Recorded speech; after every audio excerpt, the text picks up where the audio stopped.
할렐루야. 예배를 통해 하나님을 만나시며 여러분의 심령을 변화시키신 그 하나님의 은혜를 경험하시는 복된 예배 자리 되시길 바랍니다. 날씨가 갑자기 추워졌습니다. 여러분 영육 간의 강건함을 지키시도록 몸도 마음도 잘 돌보시는 우리 모두가 되시기 바랍니다. 분별력 있는 신앙, 분별력 있는 신앙이라는 제목으로 하나님 말씀 함께 전합니다. 여러분 신앙생활하면서 많은 중요한 부분들이 있겠지만 저에게 있어서 그 많은 중요한 것들 중에 특별히 좀 더 중요하게 생각하는 것 중에 하나가 바로 분별력입니다. 분별력, 사전적인 단어의 의미는 세상 물정에 대해 옳고 그름을 판단하는 능력이라고 하였습니다. 이것을 이제 성도의 삶, 신앙 안에서 이 분별력을 우리가 적용해서 이해해 본다면 하나님 말씀을 기준으로 세상의 물정에 대해 옳고 그름을 판단하는 능력, 옳은 대로 살아가며 그런 것을 피하는 능력이 성도의 분별력이 아닌가 생각을 해봅니다. 여러분 이 분별력은요 단순히 지혜만을 의미하는 것이 아닙니다. 사람이 생각할 수 있고 배울 수 있고 깨달을 수 있는 그 정도의 영역이 아니라 하나님께서 우리의 모든 삶을 주관하여 주시어 하나님이 기쁘신 자리에 마음과 생각이 더 충만하게 하시고 하나님의 시선이 가지 않는 그 어두운 자리에 우리가 분별하여 떠나갈 것을 결단하고 실행하는 능력, 이 능력은 우리 안에는 없습니다. 오직 하나님께서 주실 때에 가능합니다. 믿으십니까? 오늘 말씀을 통하여 오늘 말씀 특별히 2000년 전에 버가모 교회를 향하여서 주신 말씀입니다. 그 말씀이 오늘 우리에게도 함께 이루어져서 주님의 말씀을 통해 분별력 있는 신앙으로 살아가시는 저와 여러분 되시기를 주님의 이름으로 축복합니다. 오늘 말씀 통해 세 가지를 생각해 봅니다. 먼저 본문은 분별력 있는 신앙에 대해서 말씀하고 있습니다. 12절 13절의 내용을 보시면요 버가모 교회에 이제 주님께서 편지하시며 특별히 거기에서 인상적인 표현을 쓰시는데 주님은 버가모 그곳을 향하여서 사탄의 권자가 있는 곳이다, 사탄의 권자가 있는 곳이다 이렇게 말씀합니다. 그러니 사탄이 왕위에 올라가서 그곳에서 권세를 잡는 곳이다. 이제 굉장히 안 좋은 표현이 되겠지요. 버가모 지역은요 기원전 29년경부터 이제 소아시아 지역에서 최초로 가장 먼저 로마의 황제를 신으로 추앙하고 섬기는 황제 숭배 사상을 가장 먼저 실천하고 황제 숭배 사상의 중심지가 되었습니다. 그러니까 황제 숭배 사상 하면은 버가모라는 수식어가 따를 만큼 그곳의 버가모 지역에 굉장히 황제들을 신으로 섬기고 추앙하고 신전을 짓고 그들을 경배하는 일들이 그들 가운데 보편적으로 이루어졌다라는 것이에요. 그런데 거기에서 멈추는 것이 아닙니다. 그뿐만이 아니라 참고로 버가모는 지금의 터키 지역, 투르키 지역에 있습니다. 그리스 지역에서부터 이렇게 넘어온 수입해온 그리스의 신들, 치료의 신이라고 불리는 아스클레피오스, 그리고 여러분들께서 익히 잘 아시는 이제 그리스 신들 중에 신이라 불리는 제우스 신전, 아데미 여신전 등 다양한 신전들이 버가모 지역에 즐비하게 건축이 되었어요. 온갖 우상을 섬기는 일에 이 버가모가 중심지 역할을 하였기에 이제 주님께서는 사탄의 권자가 있는 곳이다라고 말하였고요. 우리끼리 이제 한번 좀 정리해보고 표현해보면 우상의 종합 선물 세트 이렇게 좀 표현해보면 맞겠습니다. 거기 가면은 다양한 우상들을 한눈에 손쉽게 경험할 수 있기에 버가모가 이런 이름에서 언급이 되었는데요. 여러분 그냥 이렇게 말씀을 들을 때에 쉽게 떠올리시지 않으실 것 같아서 제가 사진을 좀 준비해 봤습니다. 이제 버가모 지역에 유적으로 잘 보존되어 있고요. 보시다시피 버가모 지역은요 옛 유적, 옛 성터는 산 위에 있습니다. 굉장히 높은 지역에 위치해 있고요. 다음 사진 보여주시면 제가 또 이렇게 갔다 왔다라는 티를 내보려고 이렇게 사진을 찍어 왔는데요. 뒤에 보이시는 케이블카를 타고 올라가야 됩니다. 걸어서 갈 수 없는 굉장히 높은 곳에 위치해 있습니다.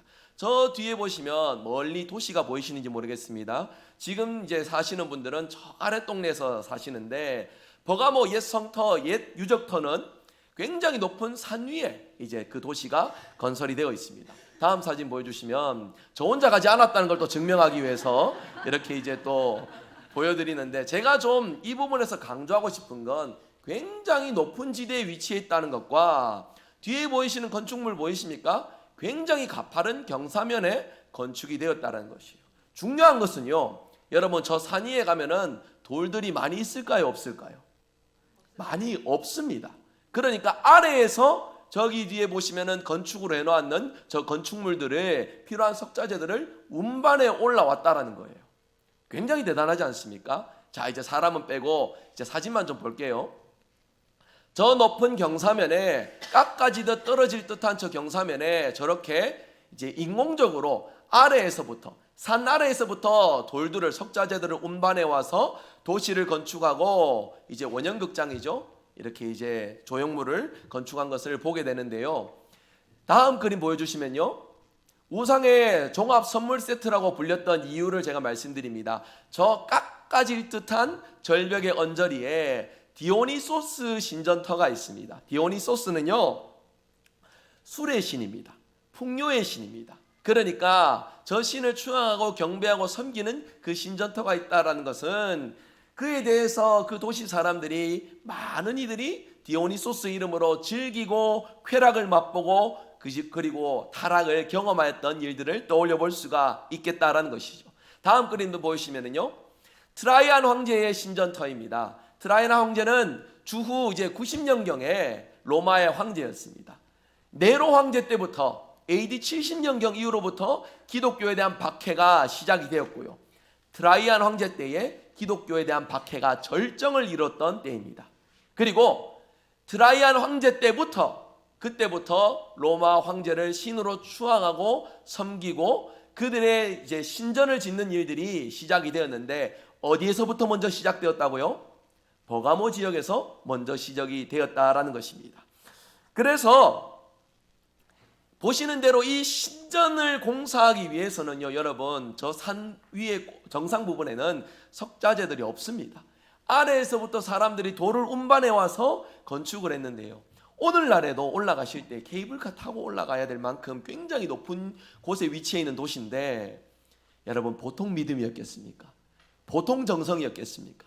그 아래에서 돌들을 운반해 와가지고 이곳에서 도시를 건축하고 신전을 짓고 우상 숭배에 정성을 기울였던 그들의 모습, 우리가 이 신전터를 보고 내용을 조금만 알면은 충분히 그들의 마음을 좀 짐작해 볼 수 있다는 것이에요.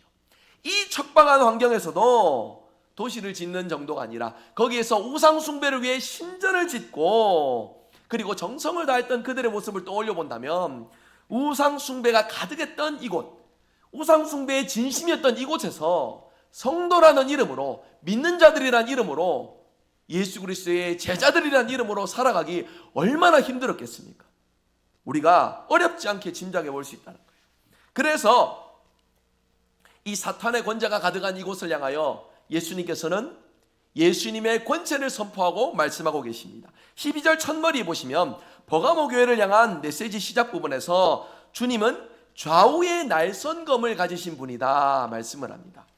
한글 성경에는 검이라고 기록되어 있으니까, 번역되어 있으니까 단순히 칼 정도로 생각이 드시는데 헬라어 원어 그대로 제가 읽어드리면 롬파이어라고 기록되어 있습니다. 그러니까 로마 그때 당시에 롬파이어는 권세를 상징하는 검이었어요. 아무나 들 수 있는 칼이 아니라 굉장히 큰 칼. 그 칼을 가지고 있는 사람은 장군 이상의 힘이 있고 권세가 있는 이제 이를 상징하는 칼이 바로 롬파이어였습니다. 여기서 말하는 이제 좌우의 날선 롬파이어, 장검을 가지신 분이 예수님이다라는 것은요, 세상 가운데 있는 그 많은 권세들보다 더 뛰어나신 권세자가 지금 버가모 교회를 향하여서 말씀하고 계시다라는 것을 강조하는 의미입니다. 사탄이 권세를 잡고 있는 이 지역 가운데 사탄이 주인인 것처럼 보이지만 진짜 주인이신 예수님께서 말씀하신다라는 것을 상징적으로 드러내시는 거예요. 그러면 무엇을 말씀하셨느냐? 13절 첫 부분에서 주님께서는 그들의 사는 곳, 그들의 삶의 터전에서 성도들이 겪고 있는 형편과 처지들을 알고 계신다라고 말씀합니다. 우리 13절 화면 한번 띄워주시겠어요?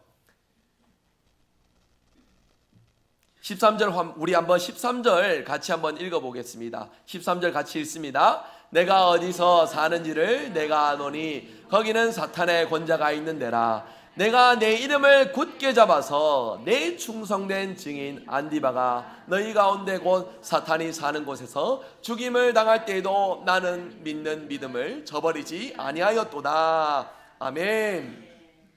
여러분, 먼저는 주님께서 그곳에 있는 성도들을 아신다라고 말씀합니다. 주님이 우리의 처지를 아신다. 얼마나 위로가 됩니까? 아무리 기도하여도 응답이 오지 않고 나의 마음을 모르는 것처럼 그렇게 느껴질지 모르나 주님은 이 참혹하고 어두운 곳에서도 성도라는 이름을 지키기 위해 수고하고 노력하는 이들의 그 간절한 마음과 그들의 삶의 모든 터전을 알고 계신다라고 말씀합니다. 그곳에서 여러분 생각해 보십시오. 예수님의 이름을 붙드는 일보다 예수님의 이름을 저버리는 일들이 더 수월한 환경 아니겠습니까?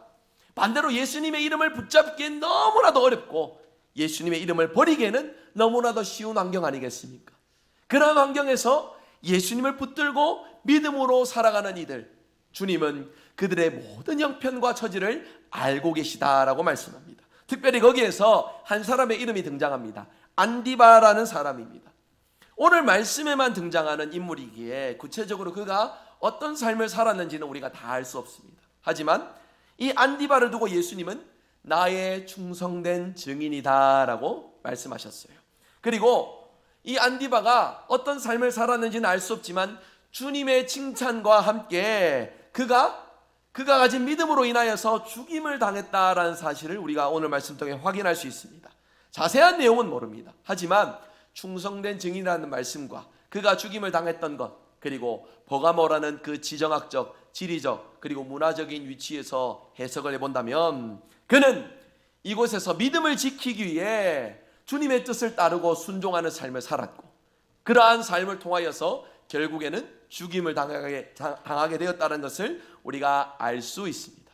여러분, 목숨보다 중요한 건 없습니다. 생명이 달린 위급한 상황에서 그 믿음을 저버리지 않는다는 거 보통 믿음이겠습니까? 그렇기에 주님이 그 믿음을 보시고 나의 충성된 증인이다 이렇게 말씀하신 거예요. 사탄이 왕자를 잡고 있는 곳이라 평가될 만큼 이 버가모는 너무나도 죄악이 가득했던 곳입니다.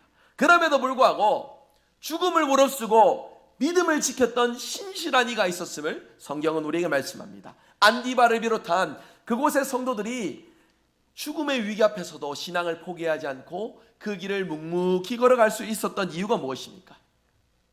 분별력이 있었기 때문입니다.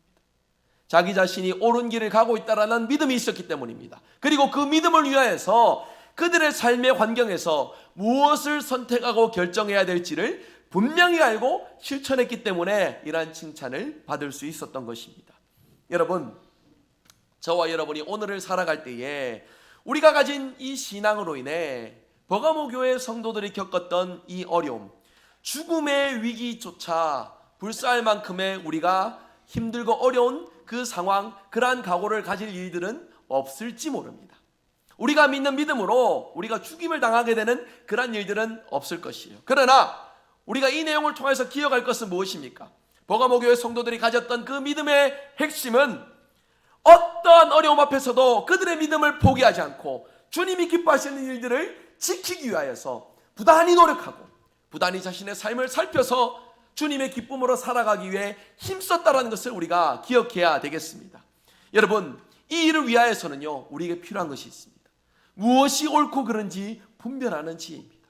그리고 그것을 분별했다면 옳은 일을 위하여서 한 걸음이라도, 한 발짝이라도, 1cm라도 더 가까워지기 위해서 노력하는 우리의 삶의 수고, 결단이 필요하다는 것이에요.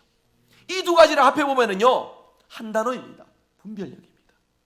삶 가운데 분별하고 분별한 것을 실행할 수 있는 능력, 이 분별력을 저와 여러분 어떻게 누릴 수 있겠습니까? 교회 오래 다니면 누릴 수 있습니까? 신앙의 경험이 많으면 이 분별력을 가지고 살아가기에 넉넉합니까? 결코 그렇지 않습니다. 신앙의 연수가 우리의 분별력을 보장해 주는 것은 아닙니다.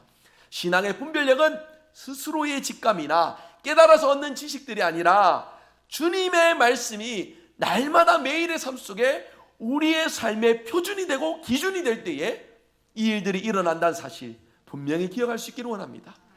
이 일에 여러분, 우리 자신을 하나님의 말씀 앞에 세워봅시다. 얼마나 정직하게 말씀을 기준으로 우리의 삶을 살아왔는지, 우리의 삶을 돌이켜보는 은혜가 이 시간 예배 자리 가운데 함께 일어날 수 있기를 원합니다.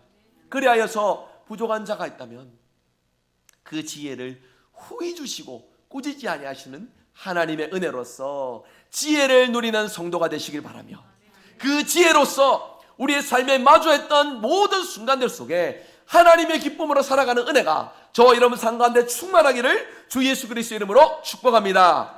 아멘. 두 번째입니다. 오늘 본문은 분별력이 없는 신앙에 대하여서도 말씀하고 있습니다.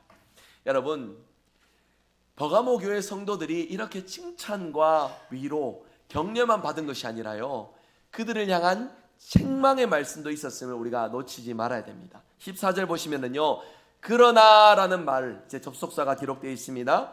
이는 14절 앞에 버가모 교회 공동체에 대한 칭찬의 내용이 이제 그 칭찬의 내용에서 반전된 내용들이 전개된다는 것을 이제 의미하는 것인데요, 버가모 교회 공동체가 처한 어려운 환경을 예수님께서 잘 알고 계시지만 그럼에도 불구하고 그들 안에 분명하게 고치고 회개해야 될 모습이 있다라는 것을 지적하시고 책망하고 계십니다. 버가모 교회가 책망받는 이유가 무엇일까요? 발람의 교훈을 지키는 자들이 있었기 때문이다. 성경은 이렇게 말씀합니다. 여러분, 발람이 누구냐? 민수기 22장에서 24장 그리고 31장에 등장하는 구약의 인물인데, 예수님은 구약의 발람의 사건을 비유로서 버가모 교회 공동체 안에 있는 문제를 지적하시고 그 문제를 끊어낼 것을 말씀하시기 위하여 발람이라는 이름을 사용하고 계십니다. 발람에게 무슨 일이 있었느냐? 민수기 31장 16절 말씀 우리 한번 화면을 보시고 함께 읽겠습니다. 보라, 이들이 발람의 꾀를 따라 이스라엘 자손을 부올의 사건에서 여호와 앞에 범죄하게 하여 여호와의 회중 가운데에 연병이 일어나게 하였느니라. 아멘. 말씀에서 나타나듯이 이스라엘 백성들이 부올에서 발람의 가르침을 따라서 행하다가 하나님 앞에 죄를 범하는 일이 있었다고 합니다.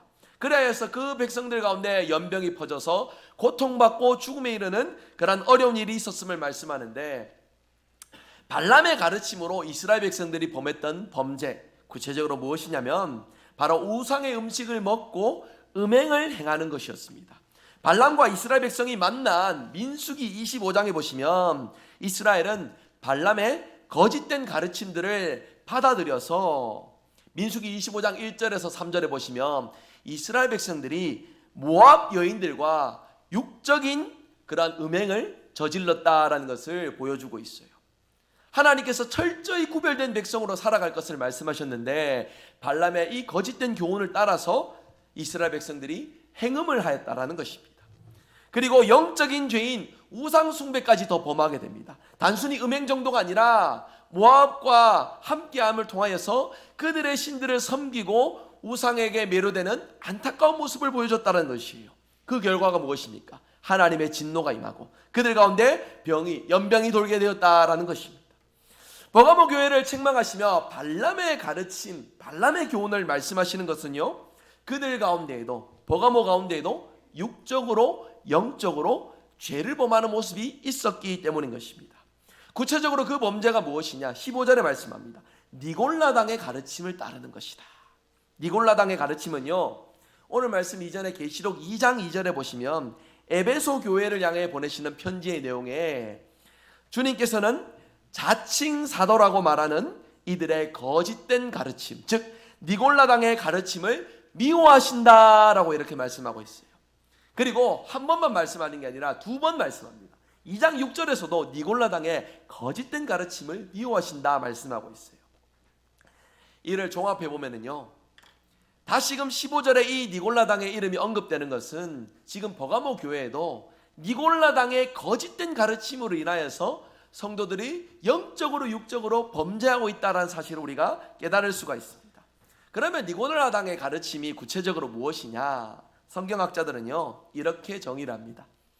버가모라는 그 지정학적, 지리적인, 문화적인 특징에서 오는 그들 사회 속에 깊숙이 자리 잡은 이방신들, 우상신들에게 드리는 제사에 구별 없이 함께 참여하고, 그리고 우상 제물을 함께 먹는 문제, 영적인 육적인 이 범죄를 동일하게 범하고 있다라고 성경학자들은 지적하고 있습니다.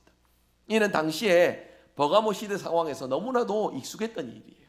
신전이 많았습니다. 한두 개가 있는 것이 아니라 정말 많은 신전 속에서 버가모 교회 성도들이 문화라는 이름으로 그 우상신들을 섬기는 일들에 구별되지 않고 함께 참여하고 있다는 것이에요. 그리고 신전에서 제사드렸던 그 수많은 음식들이 시장으로 유통되는 것에 구별하지 않고 서스럼 없이 그것을 먹고 그리고 분별 없이 이 일들에 참여하는 어리석은 모습을 보여줬다라는 것입니다. 그러니까 쉽게 말하면요, 생활 문화의 문제입니다. 그들의 삶의 생활 속에서 가지는 의식과 문화의 문제를 예수님께서 지적하고 계시는 거예요. 생활 문화라는 이름 아래에 제사에 분별 없이 참여하였고요.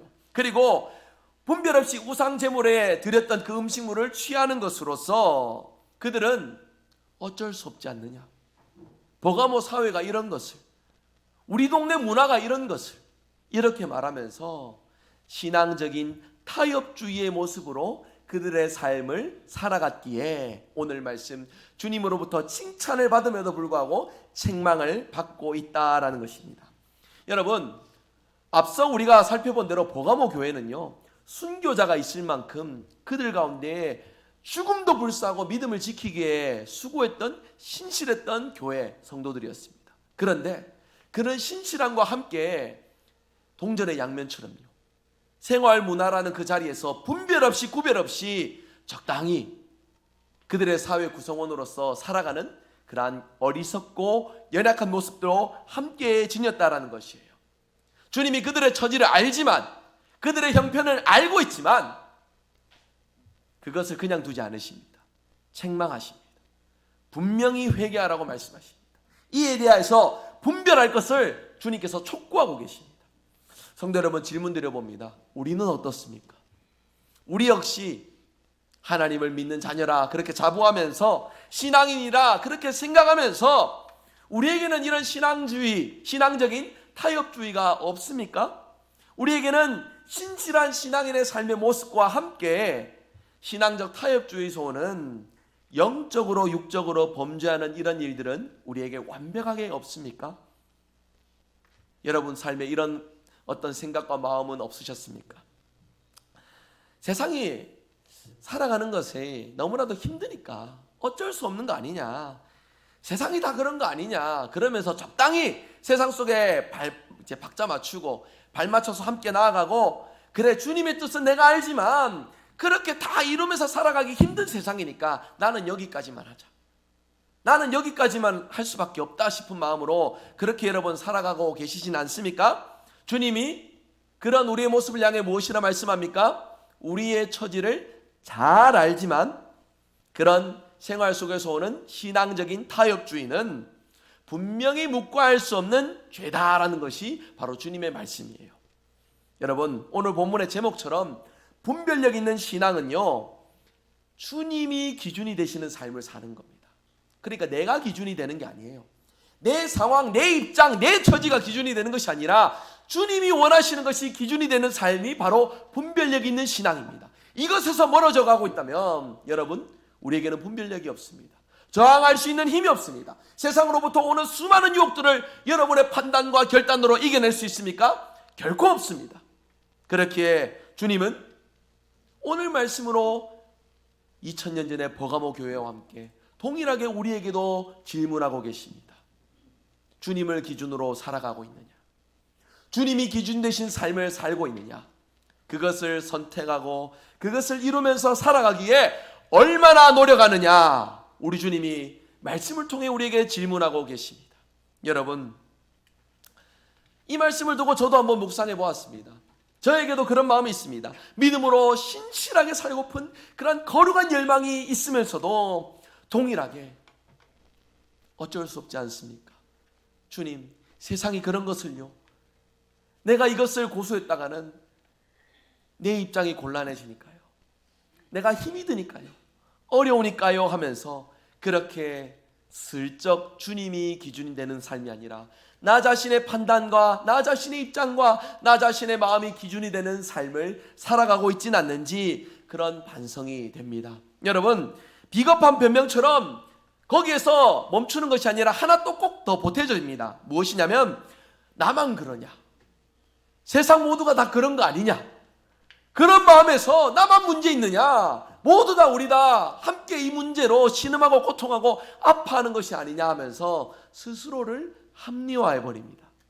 여러분, 이런 모습으로는요 주님의 기쁨으로 살아갈 수 없습니다. 주님이 원하시는 것이 있어도 우리가 지켜나갈 수 없는 연약함만을 경험하는 삶이 됩니다. 주님은 그런 연약함을 알고 계십니다. 아시면서 그 연약함 속에 우리와 함께 하심을 오늘 말씀을 통해 약속해 주고 계세요. 주님의 이 약속을 통해 여러분 분별력을 가지시기 바랍니다. 그리고 느꼈던 그 말씀, 그 입장, 그 상황 속에서 우리 주님을 기준 삼아 주님의 기쁨으로 살아가시는 저와 여러분의 복된 삶이 되시기를 바랍니다. 오늘 말씀 세 번째입니다. 본문은 분별력 있는 신앙을 위해서 우리에게 해야 될 것이 무엇인지를 분명히 강조해주고 있습니다. 우리 2장 16절 말씀이에요. 16절 말씀 함께 같이 읽겠습니다. 그러므로 회개하라. 그리하지 아니하면 내가 내게 속히 가서 내 입의 검으로 그들과 싸우리라. 아멘. 주님께서는 버가모 교회 공동체에 회개를 촉구하십니다. 그렇지 않으면은 주님의 거짓 가르침을 전하는 자와 그 가르침을 따르는 분별력 없는 이들을 향하여서 주님이 그들을 대적하시고 싸우실 것을 말씀하고 계세요. 버가모 교회가 회개해야 된다라고 하는 것은 거짓된 가르침을 받아들여서 기준이 허물어졌다는 것에 있습니다. 그러니까 말씀을 기준으로, 복음을 기준으로 힘써 살아가는 성도들이 아니라 연약해진 모습, 거짓된 가르침을 따르는 모습에서 너도 나도 그 기준을 하향 평준화해서 야, 저 사람도 저러는데 나도 여기 정도만 해야겠다, 저 사람도 저거밖에 못하지 않느냐, 하물며 저 사람도 저러는데 나인들 내가 저거 감당할 수 있겠냐 싶어서 한 걸음, 두 걸음, 세 걸음 그렇게 뒤로 물러나는 모습을 보여주고 있다는 것이에요. 주님은 그들을 향하여 말씀하십니다. 내 입의 검으로 그들과 싸우리라. 그러니까 주님께서 그들을 대적하시고 책망하시고 그들을 심판하실 것을 분명히 말씀하고 계십니다. 그러니까 여러분, 이 말씀의 의미는요, 지금 우리의 삶 속에 일어나는 수많은 죄악들의 문제, 주님을 기준으로 삼지 못하고 나 자신을 기준 삼아서 양보하고 타협하는 수많은 일들에서 말씀을 기준으로 깨닫고 말씀을 기준으로 돌이켜서 주님의 기쁨으로 살아갈 것을 주님께서 강조하시고 말씀하고 계십니다. 이 일에 우리가 양보한다면요, 이 일에 타협한다면요, 이 일에 뒷걸음친다면요, 주님의 책망의 손길은, 주님의 그 입에서 나오는 그 날카로운 검은 우리를 향하게 된다는 것을 분명히 기억하시기 바랍니다. 여러분, 이 말씀으로 우리가 우리의 삶을 두고서 분명하게 결단하고 깨닫는 은혜가 오늘 이 자리 가운데 함께 있기를 원합니다. 주님께서 여러분을 향하여 말씀하십니다. 주님께서 대구 성일교회를 향하여 말씀하십니다. 그리고 여러분의 삶의 모든 자리를 향해서 말씀하고 계십니다. 우리 17절 말씀 함께 읽기를 원합니다. 화면 보시면 함께 읽겠습니다. 귀에 있는 자는 성령이 교회들에게 하시는 말씀을 들을지어다. 이기는 그에게는 내가 감추었던 만나를 주고 또 흰돌을 줄 터인데 그 돌 위에 새 이름을 기록한 것이 있나니 받는 자밖에는 그 이름을 알 사람이 없느니라. 아멘. 주님께서 말씀하시는 이 말씀을 통하여 회개하고 돌이켜서 주님의 기쁨으로 살아가기를 노력하는 자들, 그 마음의 귀와 육신의 귀를 열어 성령의 교회들에게 하시는 말씀을 듣고 순종하는 이에게는요, 오늘 말씀에 두 가지 복이 약속되어 있습니다. 먼저는 분별력 있는 신앙인으로 주님이 공급해 주시는 만나를 누리며 살아가는 복된 자녀가 된다 말씀하고 있어요. 이스라엘 백성들이 그 광야 생활 가운데 그들의 노력으로서 단 한 번도 만나를 얻은 적이 없습니다. 하나님께서 허락하여 주셔서 그들의 필요만큼 채워주시고 넉넉히 공급해 주시고 그리고 마르지 않도록 채워주시는 만나가 있었음을 주님께서 다시금 약속하여 주십니다. 이 약속이 실제 우리의 삶에 어떻게 적용됩니까? 일용할 양식을 주시는 주님, 우리의 삶의 모든 필요를 아시고 우리의 연약함을 아시고 그 연약함 속에 주님을 붙드는 그 간절한 마음에 주님은 그 삶을 기억하사 모든 필요를 채워주신다 약속해주고 계십니다. 여러분, 이 약속 믿으십니까? 철저히 주님을 기준으로 살아가는 우리의 삶에 내 노력으로 얻는 삶이 아니라 주님이 주인 되어 주셔서 우리의 필요를 공급하여 주신다 약속하십니다. 이 약속을 믿고 주님이 채워주시는 복된 삶을 누리는 저와 여러분의 삶이 되시기 바랍니다. 그리고 17절에 또 하나 약속이 있습니다. 흰 돌이라는 말씀으로 기록되어 있는데요, 여러분, 그때 당시에 잔치에 이렇게 참여하려면요, 아무나 잔치 자리 가는 게 아니지 않습니까? 초대장이 필요했습니다. 여기서 말하는 흰 돌은 그때 당시 사람들이 잔치에 참여할 때 썼던 초대장과 같은 거예요. 그런데 그냥 흰 돌만 주는 것이 아니라 주인이 잔치 자리에 초대할 때 그 흰 돌에다가 이름을 새겨서 이렇게 초대장을 보냈다고 합니다. 그래서 여기서 말하는 흰 돌로서 우리 주님이 주인 되어 여신 혼인잔치에 우리가 함께 참여할 수 있는 자들이 된다 말씀하시는데, 간단합니다. 영생의 복을 허락하여 주신다 주님이 약속해 주시는 거예요. 이 땅에 시련과 고난과 고통이 있을지나 주님께서는 우리의 삶에도 필요를 채워주시고, 그리고 영원한 삶 가운데도 마르지 않는 생명의 양식으로 공급하시사 이 땅 가운데의 삶에서도, 그리고 영생의 삶에서도 우리 주님께서 복 주시고 채워주신다는 것을 약속해 주고 계십니다. 이 약속 믿으십니까?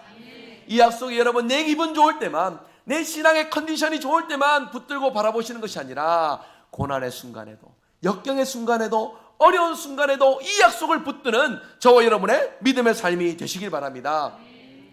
여러분, 오늘 말씀을 정리하면서요, 분별력 있는 신앙의 핵심은요, 무엇이 우리의 기준이냐 하는 것이에요. 무엇이 우리의 기준이냐. 여러분, 여러분의 기준을 낮추지 마시기 바랍니다.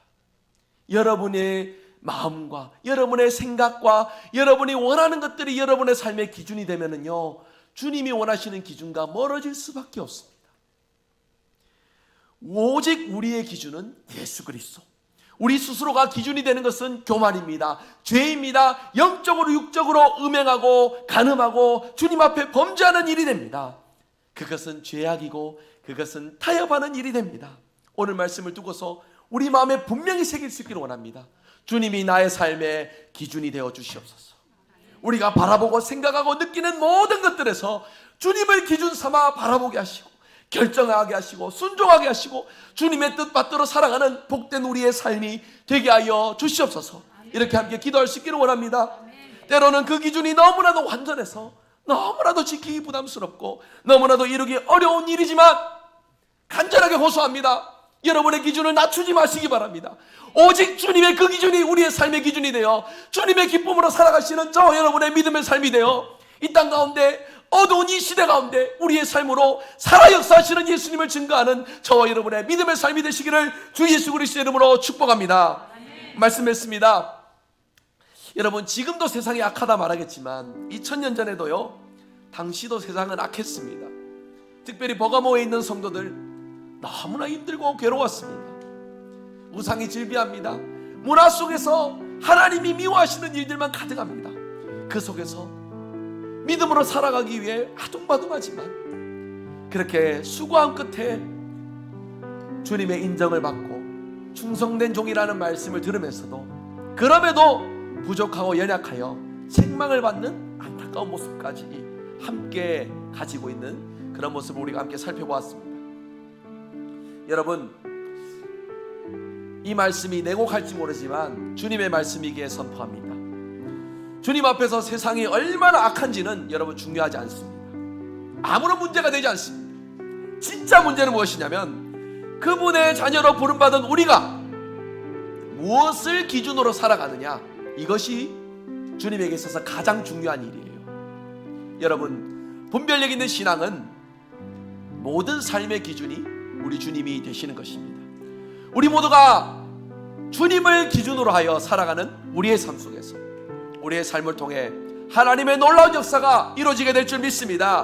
우리의 그 간절한 노력으로 우리를 통해 세상이 예수님을 경험하는 그 은혜가 있을 줄 믿습니다. 그 은혜를 위해 저와 여러분을 부르고 계십니다. 세상의 수많은 유혹들 속에서 승리하는 삶으로 저와 여러분을 초대하고 계시고 함께 하실 것을 약속하십니다. 이 약속 붙잡고 믿음으로 승리하며 나아가는 저와 여러분의 믿음의 삶이 되시기를 주 예수 그리스도의 이름으로 축복합니다. 우리 함께 찬양합시다. 세상의 유혹 시험이 우리 가운데 넘쳐도 믿음으로 승리할 수 있길 바랍니다. 우리 힘차게 우리 함께 목소리를 다하여 함께 찬양합니다.